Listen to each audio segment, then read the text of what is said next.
Hello दोस्तों, नमस्कार। जय हिंद। आप सबों का इस चैनल पे स्वागत है। इस चैनल पे आप सबों को जिस चीज़ की तैयारी कराई जा रही है, अगर वो मटेरियल, अगर वो कंटेंट आप सबों को पसंद आ रहा हो तो इस चैनल को लाइक करिए, सब्सक्राइब करिए, खूब दबा करके सब्सक्राइब करिए, ठीक है ना। चलिए, आज का ये तीसरा क्लास है हमारा।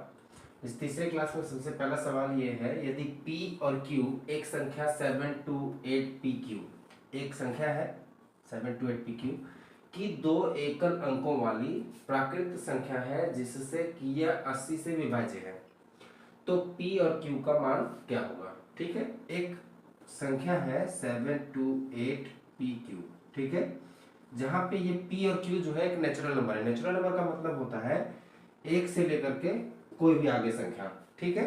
और वो भी कहता है दो एकल अंकों वाली। एकल अंकों वाली का मतलब क्या है कि P का वैल्यू जो है वो सिर्फ एक अंकों वाली है, यानी कि 8 हो सकता है, 9 हो सकता है, 6 हो सकता है, 4 हो सकता है, 3 हो सकता है, कुछ भी ऐसा एक अंकों वाली। सेम वही जो रूल है वो Q के लिए भी है, ठीक है। यानी कि ये दोनों जो है वो संख्या है वो एकल अंकों वाली है, एक अंकों वाली है, ठीक है। अब फिर कहता है, सबसे पहला चीज क्या है कि संख्या आपको दी गई है 7 to 8 P और Q, ठीक है। और साथ ही साथ ये कह रहा है कि ये 80 से पूरा पूरा विभाज्य है, ठीक है। 80 से ये पूरा पूरा कट जाता है, ठीक है। तो फिर कहता है P और Q का मान जो है वो क्या होगा। तो सबसे पहला चीज ये जानना चाहिए आप लोगों को कि इसका सॉल्यूशन हम कैसे करेंगे। तो पहला चीज ये है कि किसी भी संख्या को कटने के लिए 80 यानी कि ये 10 गुने 8 कह सकते हैं हम इस चीज को, ठीक है। और 10 से कोई भी संख्या अगर पूर्णतः विभाज्य होता है, इसका मतलब क्या है कि अंतिम अंक जो है वो 0 होगा, ठीक है। ज्यादा समझ में आ रहा? मैं कह रहा हूं फिर से कि 80 को हम 8 गुने 10 लिख सकते हैं, ठीक है। आप कहेंगे कि 4 गुने 20 हम क्यों नहीं लिख सकते हैं, तो वो भी कह सकते हैं, लेकिन हम 4 गुने 20 को हम फिर 2 गुने 10 लिखेंगे। 10 इसलिए कर रहे हैं, आप लोगों को बता दूं, ये 10 जो है इसलिए ऐसा हम कर रहे हैं, ये छोटा इसलिए इसको तोड़ रहे हैं क्योंकि आपको ये पता होना चाहिए कि अगर अंतिम में 0 है, ठीक है, तो वो पूरा पूरा किसी संख्या को काट सके, इसका मतलब है इस संख्या के अंत में भी जो है वो 0 होगा, ठीक है। चलिए, अब आपका सॉल्यूशन पे आते हैं। कहता है कि ये पूरा पूरा जो है वो 80 से विभाज्य है, तो आपको निकालना है P बाई Q, ठीक है। P into Q। तो पहला चीज ये जान लीजिए कि Q का जब वैल्यू हो गया 0, ठीक है, तो आप किसी भी संख्या से उसको गुणा कर दीजिए, उसका वैल्यू क्या होगा 0, ठीक है। ये सवाल जो है वो 7 फरवरी 2023 को शिफ्ट तीसरे में एसएससी जीडी के एग्जाम में पूछा जा चुका है, ठीक है। तो पहला चीज ये आपको समझ में आ गया कि अगर Q का वैल्यू अगर 0 हो गया तो यहाँ पे हम कोई भी संख्या अगर गुणा करेंगे, ठीक है, 0 से किसी भी संख्या को गुणा करेंगे तो वो 0 हो जाएगा, है ना। दैट मीन्स यहाँ पे ऑप्शन नंबर बी जो है वो सही है, ठीक है। चलिए नेक्स्ट बढ़ते हैं हम लोग नेक्स्ट सवाल की ओर। चलिए नेक्स्ट है, दूसरा सवाल है, यदि संख्या x 2 और 3 से विभाज्य है तो 2x³ प्लस 3x² किससे विभाज्य होगी। x जो है वो 2 और 3 ये दोनों से कट जाता है पूरा पूरा, ठीक है। 2 और 3 से पूरा पूरा कटने के लिए ये संख्या जो होगी वो इसकी एलसीएम होगी, ठीक है। हमेशा ध्यान रखिएगा कि दो संख्याओं या तीन संख्याओं से पूरा पूरा जो किसी संख्या को काट सके वो संख्या उसकी एलसीएम होगी, ठीक है। तो इन दोनों का एलसीएम जो है वो 2 और 3 का एलसीएम 2 गुना 3 यानी कि 6 है ना, 2 तिहाई 6, ठीक। तो x बराबर आपका आंसर आ गया ये 6 है, ठीक। क्या तक समझ में आ गया। अब कहता है 2x³ प्लस 3x² यानी कि 2 गुना x³ प्लस 3 गुना x² बराबर, पहले तो ये निकालिए कि इसका होगा क्या।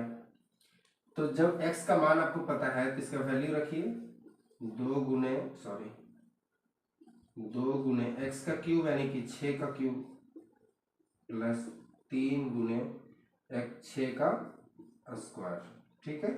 यानी कि 2 गुना 6 का क्यूब मतलब 6 छक 36, 36 छक 216, ठीक है, ये हो गया यहाँ पे, प्लस 3 गुने 6 का स्क्वायर मतलब 6 छक 36। चलिए आते हैं यहाँ पे 216 यानी कि 432 हो जाएगा यहाँ पे, और 36 तिया 108 हो जाएगा यहाँ पे, ठीक है, इन दोनों को जोड़ेंगे तो 8 2 10 540 हो जाएगा। ठीक है, यहाँ तक समझ में आ गया। जब आपने इसका वैल्यू निकाल लिया 2x³ + 3x² का, ठीक है, तो अब ये पूछ रहा है कि ये संख्या जो है वो किससे विभाज्य है, इन चारों में से किससे विभाज्य है। ठीक है, तो आप चेक कर सकते हैं कि 214 को 2 बार अगर गुणा करते हैं तभी इतना नहीं आता है, तो ये ऑप्शन गलत। 428 को एक बार भाग लगाएंगे तो ये भी आप नहीं कर सकता है, ये पूरा पूरा गलत। ठीक है, 108 को अगर हम 5 से गुणा करेंगे तो ये 540 आ जाता है पूरा पूरा। ठीक है, तो यानी कि ऑप्शन नंबर ए जो है वो सही है। ठीक है, आपको कुछ नहीं करना था, कह रहा है क्वेश्चन कि x जो है वो 2 और 3 दोनों से विभाज्य है, यानी कि 2 और 3 से विभाज्य होने वाली संख्या इसकी एलसीएम होगी, यानी कि x बराबर आपका एलसीएम बराबर 6 हो जाएगा। ठीक है, जब मैंने x का मान निकाल लिया तो हम क्या करेंगे, x का मान इसमें पुटअप करेंगे। ठीक है, इसमें डाल देंगे x का मान और इसका वैल्यू निकालेंगे। इसका वैल्यू आ जाएगा टोटल x का मान रखने पे 540। तो आपको यही तो पूछा जा रहा था कि 540 जो है वो निम्न में से किससे विभाज्य होगी, तो आपको ऑप्शन देख करके कुछ कुछ सवाल जो है वो बनाने पड़ते हैं। ठीक है, तो इसका ऑप्शन जो है वो 108 सही है। ठीक है, देखिए दोस्तों, सवाल नंबर तीसरा है। सवाल नंबर तीसरा से जान लीजिए पहले कि जब भी आप एसएससी या रेलवे की तैयारी कर रहे हो तो पूर्ण समर्पण के साथ अगर आप तैयारी कर रहे हो तो कोई माई का लाल आपको जो है वो अपॉइंटमेंट लेने से, ज्वाइनिंग लेने से रोक नहीं सकता है। ठीक है, तो पूर्णतः डेडिकेटेड होकर के समर्पण भाव से आप तैयारी करिए और इस चैनल के साथ जुड़े रहिए। सिर्फ और सिर्फ आपको अभी प्रीवियस ईयर का क्वेश्चन कराया जा रहा है, इसका मतलब ये नहीं कि आपका डाउट क्लियर नहीं कराया जाएगा, इसका मतलब ये नहीं कि आपका बेसिक नहीं बताया जाएगा। ठीक है, आपको सिर्फ और सिर्फ अभी प्रीवियस ईयर का पेपर का कंसेप्ट क्लियर कराया जा रहा है कि जो पिछले 1 या 1.5 साल में आपसे पूछा जा चुका है। और प्रीवियस ईयर का सवाल से होगा क्या कि पहले तो ये जान लीजिए कि अब जो है वो किस तरह से सवाल पूछे जा रहे हैं, कौन कौन से सब्जेक्ट से और कौन कौन से चैप्टर से ज्यादा सवाल जो है वो आपसे पूछे जा रहे हैं। ठीक है, पैटर्न किस तरह का है, अगर ये चीज आपको पता होगा तो सेम इसी तरह का टॉपिक कुछ बदल करके, जैसे यहाँ पे y के जगह पे z कर दे, x के जगह पे a कर दे, है ना, कुछ भी टॉपिक यहाँ पे अगर चेंज कर देता है तो आप उसको डरेंगे नहीं, बिना डरे बिना संकोच के आप उसको सवाल को जो है वो सोल्यूशन कर सकें। सिर्फ इस वजह से आपको प्रीवियस ईयर का पेपर का सॉल्यूशन करवाया जा रहा है। ठीक है, आपको बेसिक भी जानकारी दी जाएगी, बशर्ते कि आप इस चैनल से जुड़े रहिए, अच्छे से तैयारी करते रहिए, डेडिकेटेड होकर के तैयारी करते रहिए, फिर आपकी ज्वाइनिंग जो है वो निश्चित होगी। ठीक है, तो देखिए ये सवाल नंबर तीसरा है आज का हमारा। यदि y सीधे x के साथ भिन्न होता है, भिन्न होने का मतलब क्या है, वैरी करता है। अगर मैं आपको 1 मुक्का मारूं तो आप भी मुझे 2 मुक्का मारिए, है ना, ऐसे करके ये वैरी करता है, डिपेंड करता है पहला वाला जब दूसरे वाले के वैल्यू पे, तो उसको वैरी करना बोलते हैं। ठीक है, तो भिन्न होता है। और y बराबर 16 है जब x बराबर 24 है, यानी कि एक ऑप्शन पहले ये दे रहा है कि जब x बराबर 24 है तो y बराबर 16 है। ठीक, पहला ये चीज समझ में आ गया आपको, ये इक्वेशन आपको दिया गया है कि जब हम 24x का मान रखते हैं तो y बराबर 16 हो जाता है। ठीक है, तो आपको फिर पूछ रहा है कि जब हम x का मान हम 45 कर दें तो y का मान क्या हो जाएगा। ठीक है, तो पहले ये जानिए कि ये चीज है किस चीज का सवाल, ये है अनुपात समानुपात का। ठीक है, अनुपात समानुपात में कहता क्या है कि अगर तुम हमको 1 मारो तो हम भी तुमको शुद्ध समेत वापस करेंगे। ठीक है, तो इसका सवाल क्या होता है, x बटे वाई बराबर x1 बटे y1। ठीक, हमेशा ध्यान रखिएगा कि जो पहला वैल्यू है, इनिशियल वैल्यू है, उसके बाद वाला जो बदलाव वाला वैल्यू है, ये दोनों का अनुपात जो है, यानी कि रेशियो जो होगा, रेशियो का मतलब दोनों का अनुपात। ठीक है, तो ये दोनों का अनुपात जो होगा वो इक्वल होगा। ठीक है, मतलब कि अगर मैंने 2 रोटी आपसे ज्यादा खाई तो हो सकता है सब्जी आपसे मैंने थोड़ी कम खाई होगी।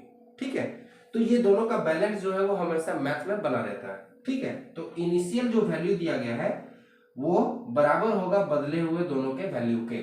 ठीक है, तो ऑप्शन पे आते हैं। पहला नंबर x का आपका वैल्यू दिया गया है 24 और दूसरे में बटे में हम कर देंगे 16। ठीक है, यहाँ तक समझ में आ गया, ये x का वैल्यू है, ये y का वैल्यू है जो पहले इक्वेशन में दिया गया है।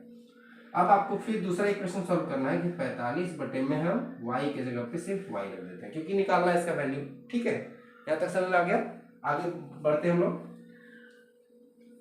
देखिए इसको क्रॉस मल्टीप्लीकेशन अगर करेंगे, ठीक है, तो y गुने 24 हो जाएगा बराबर 16 गुने 45।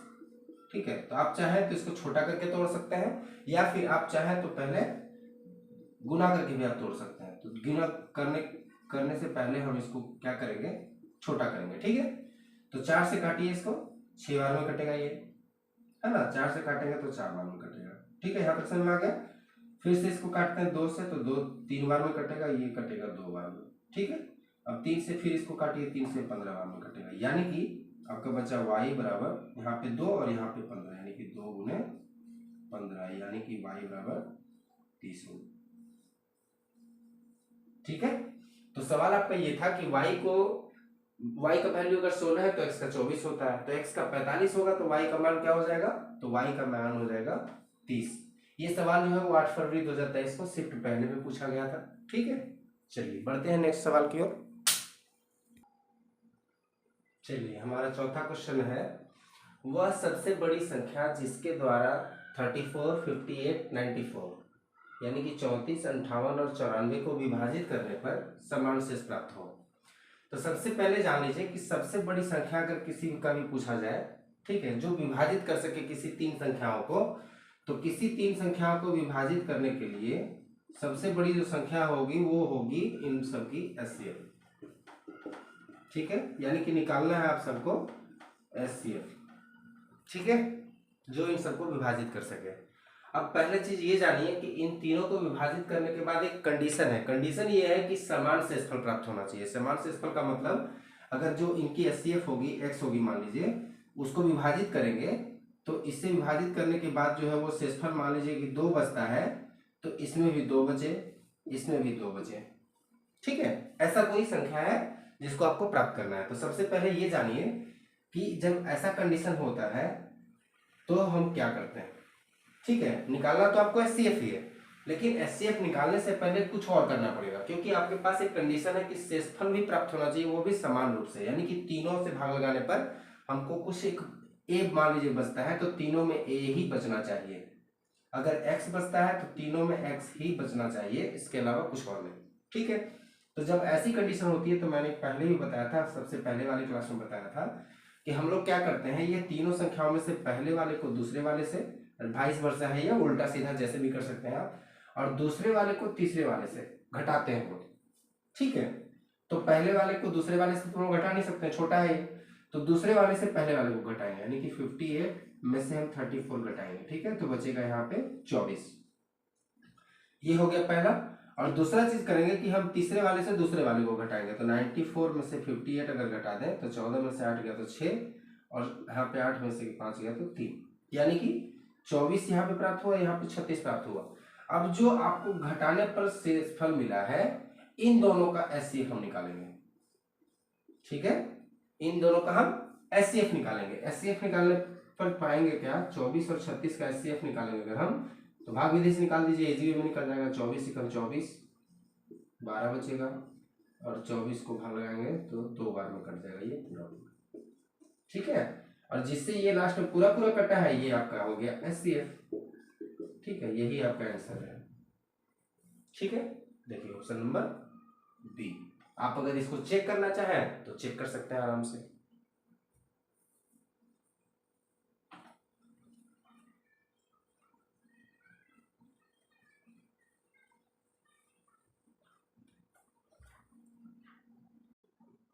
चलिए नेक्स्ट सवाल है हमारे पास, वह सबसे बड़ी संख्या जिसके द्वारा 47, 95 और 187 को विभाजित करने पर समान शेषफल प्राप्त हो। अभी जस्ट पहले मैंने कराया है, ये भी एसएससी जीडी 2019 का सवाल है। ठीक है, तो सबसे पहले आप ये जानिए कि 47, 95 और 187 इन तीनों को बराबर बराबर रूप से काट सके, वो भी सबसे बड़ी संख्या वो होगी इनकी एचसीएफ। ठीक है, एचसीएफ होगी, निकालना आपको एचसीएफ ही है, लेकिन समान शेषफल प्राप्त होने वाली कंडीशन इसमें भी लगी है। इसका मतलब क्या करेंगे कि दूसरे वाले को पहले वाले से घटाएंगे। ठीक है, 15 में से 7 गया तो 8 बचेगा, 8 में से 4 गया तो 8 बचेगा। ठीक है, ये बच गया पहला इक्वेशन। दूसरा इक्वेशन तीसरे से दूसरे वाले को घटाएंगे, 187 माइनस 95, यहाँ पे बचेगा 2, यहाँ पे 92। ठीक है, अब क्या करेंगे, इन दोनों का हम एलसीएम लेंगे। 48 और 92 का। 48 कम 48, 12 में से 8 गया तो 4, और 8 में से 4 गया तो 4। ठीक है, 48 को बाहर लगाइए, एक बार में ये पूरा पूरा कटेगा, 4 बचेगा, और 44 को बाहर लगाएंगे हम तो 11 बार में ये पूरा पूरा कट जाएगा। ठीक है, यानी कि सॉल्यूशन आपको मिला 4। ठीक है, तो एचसीएफ जो है वो हो गया आपका 4, और इस सवाल का जवाब भी हो गया आपका 4।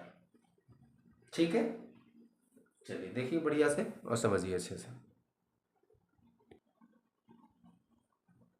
आइए बढ़ते हैं नेक्स्ट सवाल की ओर। नेक्स्ट सवाल हम लोग सॉल्व करें इससे पहले आप लोगों से एक विनती है। विनती ये है कि आप सबों को अगर कोई भी इसमें छोटी से भी छोटी प्रॉब्लम हो रही हो तो आप कमेंट करके हमें ज़रूर बताएं, ताकि मैं इस पर आपका फोकस कर सकूं, डिटेल और बता सकूं अच्छे से, ताकि आपको और अच्छे से समझ में आ जाए। ठीक है ना। हमेशा ध्यान रखिएगा, जब तक आप सवाल नहीं पूछेंगे तब तक आपका बेसिक जो है वो क्लियरेंस ना होगा। ठीक है, चलिए ऐसे मैं भरसक कोशिश कर रहा हूँ कि सवाल के जरिए आपका जो भी बेसिक इस सवाल से रिलेटेड हो वो मैं आपको पूरा करा दूँ। ठीक है, चलिए नेक्स्ट सवाल है 6वां कि 6 और 12 से भाज्य छोटी से छोटी पूर्ण वर्ग संख्या। ठीक है, तो 6 और 12 से भाज्य छोटी से छोटी संख्या क्या हो सकती है? 6 और 12 इन दोनों से कटने वाली छोटी से छोटी संख्या जो होगी वो होगी एलसीएम। ठीक है, पहली बात कि क्वेश्चन आपको पूछा जा रहा है पूर्ण वर्ग संख्या, तो पूर्ण वर्ग संख्या से पहले आपको क्या पूछा जा रहा है कि 6 और 12 से भाज्य छोटी से छोटी संख्या निकालिए पहले, है ना। तो 6 और 12 से कटने वाली जो संख्या होगी एलसीएम होगी इनकी। ठीक है, तो एलसीएम निकालिए 6 और 12 का। 6 और 12 का एलसीएम लेंगे हम तो 2 से ये 3 बार में कटेगा, 2 से ये 6 बार में कटेगा। अब 3 से कटेगा, 3 एकम 3 और 3 दूनी 6, यानी कि एलसीएम निकल गया आपका 2 गुने 3 गुने 2। ठीक, यहाँ तक समझ में आ गया। चलिए अब आते हैं अगले सवाल पे। इसका अगला सवाल ये कहता है कि छोटी से छोटी होनी चाहिए, लेकिन एक और शर्त ये है कि वो पूर्ण वर्ग होनी चाहिए। पूर्ण वर्ग का मतलब है, पूर्ण वर्ग अगर कोई संख्या को कहते हैं हम, ठीक है, हमेशा ध्यान रखिएगा, कोई भी संख्या पूर्ण वर्ग तभी कहलाती है जिसका पेयर होता है जोड़ मतलब गुना में। जैसे 4 गुने 4 अगर कहेंगे 16, ये पूर्ण वर्ग है। ठीक, 5 गुने 2 अगर कहेंगे तो ये पूर्ण वर्ग है तो नहीं। ठीक है, क्योंकि ये पेयर में 2 है लेकिन दूसरा वाला 2 नहीं है। तो हमेशा ध्यान रखिए कि पूर्ण वर्ग का मतलब होगा पेयर, और वो भी दोनों समान पेयर, है ना। दो जिस चीज का भी हम, जैसे 16 का अगर करें तो 16 गुने 16, 20 का करें तो 20 गुना 20, है ना, ये आपका पूर्ण वर्ग का वैल्यू देगा। ठीक है, तो आते हैं हम इस पे सवाल पे कि कहता है इसका एलसीएम जो है, एलसीएम नहीं सॉरी 12 से भाज्य 6 और 12 से भाज्य छोटी से छोटी होनी चाहिए संख्या, लेकिन वो भी पूर्ण वर्ग होनी चाहिए। तो देखिए आप एलसीएम तो निकाल लिए, लेकिन वर्ग जो है बनाने के लिए इसमें 2 का तो पेयर है ना, 2 गुना 2 एक साथ ये पेयर में है, लेकिन तीसरा जो है ये 3 ये पेयर में नहीं है। तो इसका मतलब अगर इसको हम 3 से और गुना कर दें, ठीक है, तो ये भी पेयर में बन जाएगा कि नहीं बन जाएगा। ठीक है, अब आप पूछेंगे 3 से हम गुना क्यों करेंगे, क्योंकि आपको गुना करना है लेकिन वो पूर्ण वर्ग बना करके करना है, पूर्ण वर्ग बनाना है इसको, इसलिए हमको इसको गुना करना पड़ेगा 3 से। ठीक है ना, तो इन दोनों से कटने वाली संख्या वो भी छोटी से छोटी, और पूर्ण वर्ग के लिए हम 3 जो है यहाँ पे एक्स्ट्रा ये मल्टीप्लाई करेंगे, एक्स्ट्रा मल्टीप्लाई करेंगे, गुना करेंगे। ठीक है, 4 कंप्लीट वर्ग का स्क्वायर कहते हैं ना। ठीक, एक्स्ट्रा ये 3 जो है हमने मल्टीप्लाई किया है, गुना किया है, ताकि ये स्क्वायर बने, कंप्लीटली स्क्वायर बने, है ना, पूर्ण वर्ग बने। तो पूर्ण वर्ग के लिए आपको जो है वो पेयर बनाना पड़ता है, इसलिए 3 से एक्स्ट्रा गुना करेंगे। अब दोनों को गुना कर दीजिए, 3 गुने 3 यानी कि 9, और 2 गुने 2 यानी कि 4। अब दोनों को गुना करिए, 9 चौके 36 हो जाएगा। तो आपका सवाल जो है वो इसका ऑप्शन नंबर सी जो है वो सही है। ये एसएससी जीडी 2019 में पूछा जा चुका है। ठीक है, चलिए बढ़ते हैं नेक्स्ट सवाल की ओर।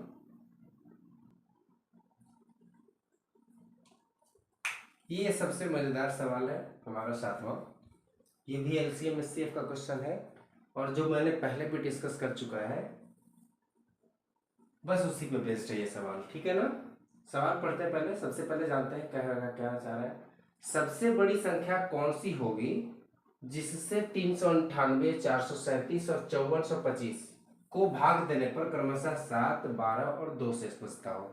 आपको मैंने बताया था कि जब भी ऐसा कभी सवाल आए कि x, y, z 3 हो, इनको भाग देना हो कोई बड़ी से बड़ी संख्या से, और भाग देने पर पहला शर्त ये था कि समान शेष बचे, है ना, समान शेष बचे। तो इसमें क्या करते थे, जब समान शेष बचता था तो x को y से या तो y को x से हम लोग घटाते थे, x माइनस वाई या y माइनस एक्स, ऐसा करते थे। और दूसरा करते थे y माइनस जेड या z माइनस वाई, है ना, ये उल्टा पुल्टा भाई इस वर्षा जिसको कहते हैं।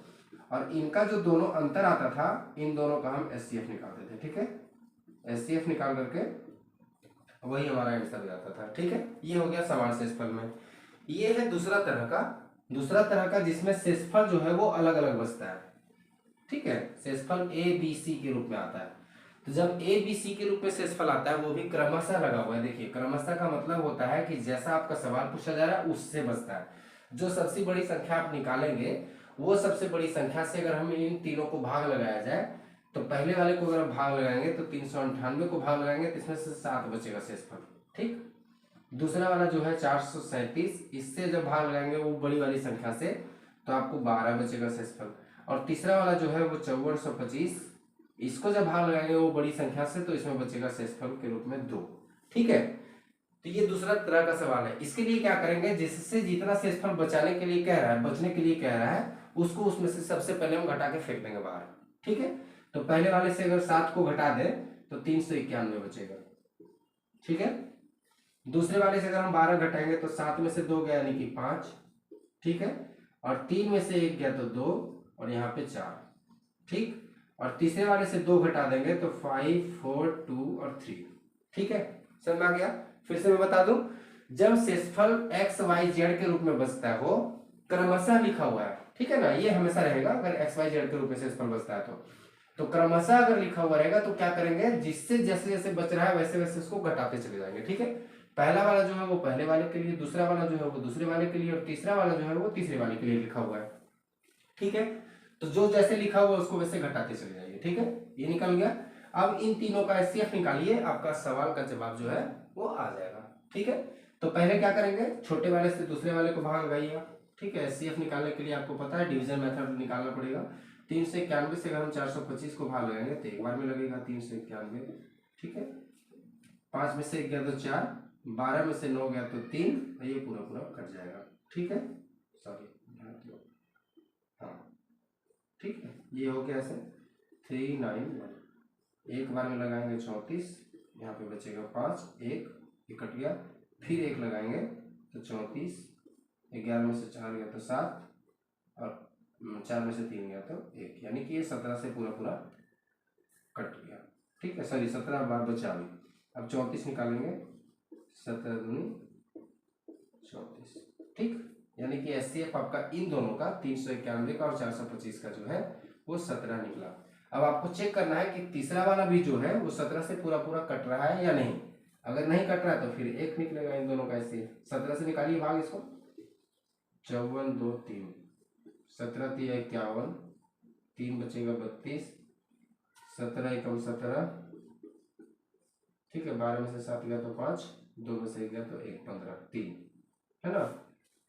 और 6 बार में कटेगा, 6 7 नहीं सॉरी, हाँ 7 6 नहीं, 9 से कटेगा, है ना।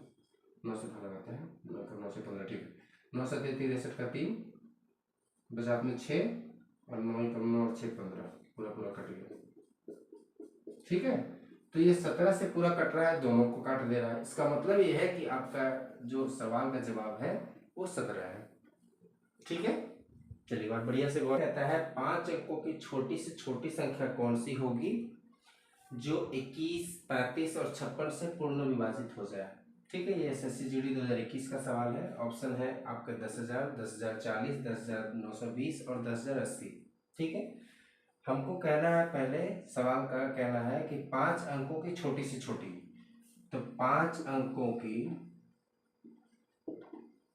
सबसे छोटी संख्या कौन सी है, सबसे छोटी संख्या जो है वो है 10,000, ठीक है। या तो समझ में आ गया। अब कह रहा है जो 21, 35 और 56 से पूर्ण विभाजित हो जाए। पूर्ण विभाजित होने के लिए क्या करना पड़ेगा हमको, छोटी से छोटी संख्या निकालना है, इसका यानी कि तीनों का एलसीएम। तो 21, 35 और 56 तीनों का एलसीएम अगर हम लेंगे, ठीक है, तो 7 से काटिए, 7 तिया 21, 7 पीछे 35 और 7 अठी 56। इसके आगे कटना ही पॉसिबल नहीं है, पूरा कर दीजिए। 7 गुने 3 यानी कि 21 और 8 गुने 5 यानी कि 40। गुना करिए फिर से, 4 एकम 4, 4 दूनी 8, ठीक है, 840 आपका हो गया एलसीएम इन दोनों का। अब क्या करेंगे, जो 5 अंकों की सबसे छोटी संख्या आपने निकाली है, इसको हम 840 से भाग लगाएंगे। एलसीएम चुकी है तो 840 से हम भाग लगाएंगे 10,000 को, ठीक है। एक बार में अगर हम लगाएं तो 840 निकलेगा, 0 यहाँ पे 6 बचेगा, 9 में से 8 गया तो 1 बचेगा, ठीक है, ये पूरा पूरा कट जाएगा, ये 0। फिर से एक बार में लगाएंगे 840, ठीक है, ये 0 यहाँ पे 10 में से 6 गया, सॉरी 4 गया तो 6 बचेगा, और 15 में से 8 गया तो 7 बचेगा, ठीक है। 760 बचा शेष। सोचिए कि अगर 760 में से हम क्या एक्स्ट्रा जोड़ दें कि ये मिल करके जो है वो 840 हो जाए, ठीक है। तो एक्स्ट्रा इसमें हम क्या जोड़ सकते हैं, तो घटा दीजिए 840 में से। आपको पूरा पूरा जैसे 11 बार में ये कट गया, तो ऐसा भी तो हम कर सकते थे कि ये 12 बार में लगा दें। तो क्या करना है ऐसे में कि जितनी बार आपने पढ़ा है भाग इसका, ठीक है, उसका जस्ट उल्टा एक बार और औकात से इससे ज्यादा एक बार हमको गुना कर देना है, ठीक है। तो औकात से गुना करने के लिए क्या करना पड़ेगा, आपने 11 बार लगा के देख लिया यहाँ पे, ठीक है, यहाँ पे बचा 0, यहाँ पे 6 और यहाँ पे 8 7 15, ठीक है, 760 बचा, ठीक है। तो आपको क्या करना है, आपने चूंकि एक बार में भाग लगाया यानी कि 11 बार में, तो आपको इसको औकात से एक बार ज्यादा यानी कि 11 + 1 से आपको भाग लगाना है, ठीक है। तो 12 से इसको भाग लगाइए 840 को, ठीक है, सॉरी गुना करिए, मतलब भाग लगाना बोल रहा हूँ। 12 गुने 0, 12 चौके 48 का 8, 7 4 और 12 8 96 और 4 कितना हो जाएगा 100, ठीक है। ये आपका एक बार में सवाल जो है सॉल्व हो जाएगा, ठीक है। आप अगर यहाँ भी चाहें तो यहाँ से भी सॉल्व कर सकते थे कि 840 में से इसको घटा देते हैं डायरेक्ट, 840 में से 760 घटाते, ठीक है, आपका बचता 0 का 0, 14 में से 6 गया तो 8 बचेगा, ये पूरा पूरा कट जाएगा। यानी कि 80 अगर आप पुरानी जो संख्या भाग लगा रहे थे उसमें अगर आप जोड़ दें, ठीक है, तो आप जो चाह रहे हैं वो संख्या आपको मिल जाएगी, ठीक है। यहां समझ में आ गया। कुछ नहीं करना है, पहले 5 अंकों की सबसे छोटी संख्या निकालिए, फिर जो संख्या आपको दी गई है इससे चूंकि पूर्ण विभाजित होना है वो भी सबसे छोटी संख्या, तो इन तीनों का हम छोटी संख्या से विभाजन होने वाली वो संख्या निकालेंगे एलसीएम। 840 जब एलसीएम निकल गया तो 840 से हम सबसे छोटी संख्या जो है उसको हम भाग लगाएंगे, ठीक है। भाग लगाने पर आप पाएंगे क्या कि 11 बार में भाग लगाने पे आपके पास शेषफल जो है वो 760 बच जा रहा है, ठीक है। तो चूंकि पूरा पूरा विभाजन कराना है आपको, तो उसके लिए क्या करेंगे कि ये शेषफल जो बच रहा है उसमें से आप घटा दीजिए इसको, ठीक है। तो इसमें से अगर शेषफल को आप घटाएंगे तो आप पाएंगे कि 80 आपके पास बच रहा है, ठीक है। तो वो 80 अगर इसमें एक्स्ट्रा जुड़ जाए तो यानी कि ये पूरा पूरा कट जाएगा। पहला तो सॉल्यूशन ये हुआ, और दूसरा सॉल्यूशन ये हुआ कि आपने भाग लगा के देख लिया 11 बार में, तो आपको क्या करना है कि उससे औकात से एक बार ज्यादा गुना कर देना डायरेक्ट, ठीक है। तो 11 से आपने गुना किया तो आपको 760 शेषफल मिला, तो आपको क्या करना है सीधा 12 से गुना कर दीजिए और आपको एक बार में आंसर आपका प्राप्त हो जाएगा, ठीक है। तो ये तरीका था इसका। नेक्स्ट बढ़ते हैं हम लोग अगले सवाल की ओर।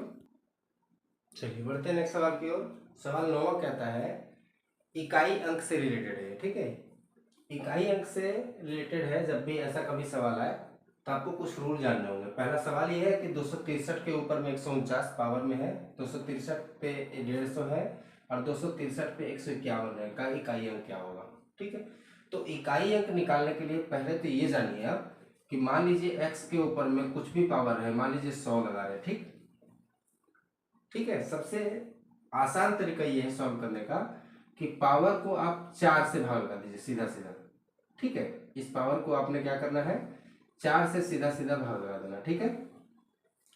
और शेष अगर पूरा पूरा कट जाए तो उसको मान लेना है हम लोगों को 1, ठीक है। x से पावर में मान लीजिए 100 है और आपने 100 को 4 से भाग लगाया तो 25 से पूरा पूरा कट जा रहा है, इसका मतलब इसके ऊपर में सीधा सीधा 1 मान लेना है, यानी कि इसको सीधा मान लेना है 4, ठीक है, 100 के जगह पे हम सीधा मान लेंगे 4। अब आप पूछेंगे कि 100 के जगह पे हम 4 क्यों मानेंगे, इसलिए ऐसा मानेंगे और 4 से ही भाग क्यों लगाएंगे। आप पूछ सकते हैं कि 5 से क्यों नहीं लगाएंगे, 6 से क्यों नहीं लगाएंगे। तो पहला चीज ये जानिए कि किसी का भी इकाई अंक जो है वो प्रत्येक चौथे बार में जो है वो रिपीटेशन होना चालू हो जाता है। ठीक है, जैसे हम 3 से देखते गुना करके, 3 गुने 3 गुने 3 गुने 3। ठीक है, देखिए 3 तिया 9, 9 तिया 27 और 27 तिया जो है 7 तिया 81, 1 और 3 दूनी 6 और 1, हाँ सॉरी 7 तिया 81 का 27 तिया 81 होगा। ठीक है, 7 तिया 21, 3 दूनी 6 7 1 8। ठीक है, ये हो गया।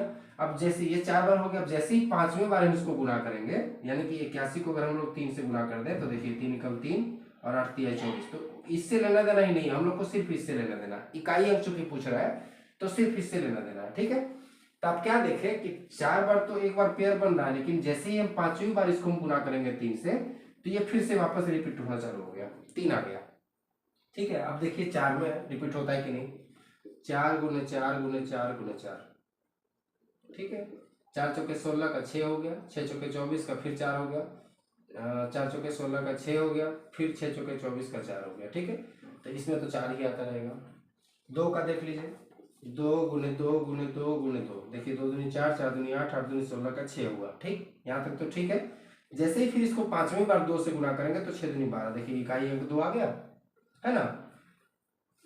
सेम वैसे ही हम लेते हैं 7, 7 गुने 7 गुने 7 गुने 7, देखिए 7 सत्ते 49 का 9, 9 सत्ते 63 का 3 और 3 सत्ते 21 का 1 लिख सकते हैं। ठीक, लेकिन फिर जैसे ही इसको 7 5वीं बार जैसे ही गुना करेंगे तो 7 एकम 7 हो जाएगा इकाई अंक। यानी कि प्रत्येक 4 बार के बाद प्रत्येक कोई भी अंक जो है वो अपना इकाई अंक रिपीट करता है। ठीक है, तो हमेशा ध्यान ये रखना है कि अगर 4 से ये पूरा पूरा कट जाए, ठीक है, तो उसको हम लोग मान लेना है 4। और अगर 4 से कटने के बाद कुछ शेष बच जाता है, जैसे 1 बच जाता है तो हम लोग 1 लिख लेंगे, 2 बच जाता है तो 2 लिखेंगे, 3 बच जाता है तो 3 लिखेंगे और 0 बच जाता है तो फिर तो 0 ही हो गया। ठीक है, चलिए तो पहला चीज तो ये जान गए, तो उसको पहले हम लोग ये करेंगे। ठीक है, आइए करते हैं, सॉल्यूशन करते हैं। यहाँ तक समझ में आ गया। अब कुछ एक ऐसे हैं अंक, जैसे यहाँ पे 263 है। ठीक है, अगर इसके जगह पे मान लीजिए 261 रहता है, इसके ऊपर में 1,00,000 पावर लगा दे। ठीक है, तो हमेशा ध्यान ये रखना है कि इस तरह का सवाल जब भी होगा तो कुछ ऐसे अंक हैं जिसके ऊपर पावर कितना भी आप लगा दीजिए हमेशा इकाई अंक वही होगा। जैसे 1, जैसे 5, ये 2 और सॉरी 0, ये 3 ऐसे अंक हैं जिसका जितना भी मर्जी आप पावर लगा लीजिए उसका इकाई अंक जो है वो अनचेंज्ड रहेगा, बिना बदलाव के रहेगा, मतलब उसमें कोई परिवर्तन नहीं आएगा। 5 को आप जितनी मर्जी कितना भी 5 से गुना कर लीजिए, हर बार आपका इकाई अंक 5 होगा। 1 को जितनी मर्जी आप 1 से गुना कर लीजिए, हर बार 1 ही आएगा। और 0 को जितनी बार मर्जी 0 से गुना कर लीजिए, 0 ही आता रहेगा इकाई अंक पे। ठीक है, तो 1, 5 और 0 ये तीनों पे कैलकुलेशन करना ही नहीं है। हमेशा ध्यान रखिएगा कि उसका इकाई अंक जो है वो रिपीट करता रहता है हर बार। बाकी जो शेष बचे, जैसे 2 बचा, 3 बचा, 4 बचा, 6 बचा, 7 8 9, सॉरी 6 भी इसमें आता है। ठीक है ना, 1 5 0 और 6। ठीक, इसके अलावा जो बच रहे हैं 2 3 4 7 8 9, है ना, ये जो बच रहे हैं ये प्रत्येक 4 बार के बाद 5वीं बार में हर बार ये रिपीट टेलीकास्ट होगा, रिपीट होता रहेगा ये। ठीक है, तो इन सब पे लागू क्या होता है वो मैं बता रहा हूँ अभी। ठीक है, तो 263 इसके ऊपर में 149 है, तो 149 को आप भाग लगाइए 4 से, 4 तिया 12, 2 बचा 29, 4 सत्ते 28। आपने क्या करना है, जो शेषफल बचा वही इसको पावर में बना देना है। ठीक, ये सॉल्यूशन कर रहा हूं मैं क्वेश्चन का। चलिए नेक्स्ट बढ़ते हैं आगे। 263, तो 149 में भाग लगाया था तो 1 बचा था, तो 150 में बचाया, 150 में भाग लगाएंगे तो 2 बचेगा, और 151 में बचाएंगे तो 3 बचेगा। ठीक है, 4 से भाग लगाएंगे इसके पावर को, तो यहाँ पे 1 बचा, यहाँ पे 2 बचा, यहाँ पे 3 बचा। चलिए अब आते हैं अगले सवाल की ओर। ठीक है, इस पे क्या करेंगे, देखिए 263 से हम लोगों को कोई मतलब नहीं है, सिर्फ चूंकि इकाई अंक का मतलब है हम लोगों को, इसलिए क्या करेंगे 3 का सिर्फ एक बार निकालेंगे, यानी कि 3 हो जाएगा। ठीक, प्लस 3 का स्क्वायर करेंगे 3 तिहाई 9 हो जाएगा, प्लस 3 3 9 9 3 27, यानी कि 7 बचेगा यहाँ पे। फिर लिख लीजिए यहाँ पे 7 3 10 और 9 19, 19 का हम लिखेंगे 9। इकाई अंक चूंकि आपका पूछ रहा है इसलिए सवाल आपका आंसर होगा बी। ठीक है, चलिए बढ़ते हैं आज के आखिरी सवाल की ओर। कहता है वह छोटी से छोटी संख्या क्या होगी जिसमें 5 जोड़ने पर संख्या 15, 20 और 21 से पूर्ण विभाजित हो जाए। ठीक है, ये एसएससी जीडी 2019 का सवाल है। ऑप्शन है 420, 415, 425 और 210। हमेशा ध्यान रखिएगा ये ऐसे सवाल जो है वो आपको उलझाने वाले सवाल है। ठीक है, उलझाने वाले सवाल का मतलब क्या है, उलझाने वाले सवाल का मतलब क्या है, ये लैंग्वेज प्रॉब्लम वाला सवाल है। ठीक है, तो पहले चीज ये जानिए कि पूछ क्या रहा है आपसे, वह छोटी से छोटी संख्या निकालना है जो इन तीनों को विभाजित कर सके, पहले ये जानिए। तो तीनों संख्या जो 15, 20 और 21, इन तीनों से पूरा पूरा कट जाए वो संख्या होगी एलसीएम इनकी। ठीक है, तो एलसीएम निकालिए तीनों का। तीनों का एलसीएम लेंगे अगर हम, तो 3 से काट दीजिए इसको, 3 × 15, ये कटेगा 20 बार में, ये कटेगा 7 बार में। ठीक है, 5 से भाग लगाइए, 5 × 5, 5 × 20 और ये 7। ठीक है, एलसीएम लेंगे तो 3 × 5 × 4 × 7। ठीक है, 5 × 15, 15 × 4 = 60, यानी कि 60 × 7 यानी कि 420 हो गया। ठीक, अब आप सोच रहे होंगे कि आपका तो आंसर 420 है, ऑप्शन भी मिल रहा है 420, फटाक से मार दें ये वाला ऑप्शन। लेकिन नहीं, यहीं पे आप फंस गए। आपका सवाल ये कहता है ये आपका ऑप्शन सही नहीं है। ठीक है, ये आपने जो निकाला है वो संख्या है जो 15, 20 और 21 तीनों से पूर्णतः विभाजित हो जाए। 1 मिनट के लिए रुकिएगा। ठीक है, ये वो संख्या है जो इन तीनों को पूर्णतः विभाजित कर सके। अब सवाल क्या कहता है कि वह छोटी से छोटी संख्या क्या होगी जिसमें 5 जोड़ने पर, यानी कि ये तो पूरा पूरा संख्या हो गया जो पूर्णतः विभाजित हो जाए। आपको कह रहा है कि इसमें ऐसी संख्या ढूंढना है जिसमें 5 जोड़ने पर कटे। तो अगर हम इसमें से 5 घटा दें, ठीक है, तो वो आपको संख्या मिल जाएगी कि नहीं मिल जाएगी। तो 420 में से हम 5 घटा दें तो आपको मिलेगा 415। ये आपका सही जवाब है। 415 में से जब 5 जोड़ेंगे तो आपको 420 मिलेगा, जो कि इन तीनों का एलसीएम है और वो तीनों को पूरा पूरा काटने में सक्षम है। ठीक है, तो आपका सवाल का जवाब जो होगा वो 415 होगा। ठीक है, बाकी बढ़िया से पढ़िए, अच्छे से तैयारी करिए। हमारा चैनल को, आप लोगों को वीडियो ये अच्छा लग रहा हो तो आप लोग जो है इस चैनल को सब्सक्राइब करिए, अच्छे से लाइक करिए और लोगों में शेयर करिए ताकि और लोगों का भी भला हो सके। इस वीडियो को देखने पे उनकी तैयारी और अच्छी हो सके। ठीक है, बाकी आप लोग अपना ख्याल रखिए, पढ़ाई का ख्याल रखिए, विशेषकर आसपास सफाई रखिए। चलिए, गुड नाइट।